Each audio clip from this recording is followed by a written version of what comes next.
চাঁদাবাজি তো দূরের কথা, ফখরুদ্দিনের আমলে চার দোকানে যায় দুইজন বসে থেকে চা খাইতে পারে নাই। বাংলাদেশে কিয়ামত পর্যন্ত ফখরুদ্দিনের মতো সুশাসন আসবে না, কারণ ফখরুদ্দিন সরকারের আমলে এমন কঠোর ছিল যে পুলিশ সেনাবাহিনীর সামনে মানুষ দাঁড়ানোর সাহস পাইত না। কিসের আওয়ামী লীগ, কিসের বিএনপি, কিসের খালেদা, কিসের শেখ হাসিনা, সবাই ইল্লাল্লাহ জিকিরের উপরে ছিল। দুই নেত্রীকে একসাথে জেলে ঢুকাইছিল। এরকম শাসন ব্যবস্থা চালু করতে হবে বাংলাদেশে। বাংলাদেশের শাসন ব্যবস্থা যদি আবার নতুন করে চালু করতে হয়, তাহলে ফখরুদ্দিনের শাসনামল প্রত্যেকটা নেতাকর্মীকে পড়ে সংসদে আসতে হবে।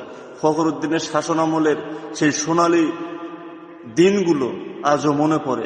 মাথার চুল আউলা বাউলা থাকার টাইম ছিল না, মাঠে ঘাটে নর্তকীরা নাচার টাইম ছিল না, রাতের অন্ধকারে বক্স সেট বাজায় বিয়ে করবার সাহস ছিল না। মনে রাখবে, ফখরুদ্দিন সরকার বারবার দরকার।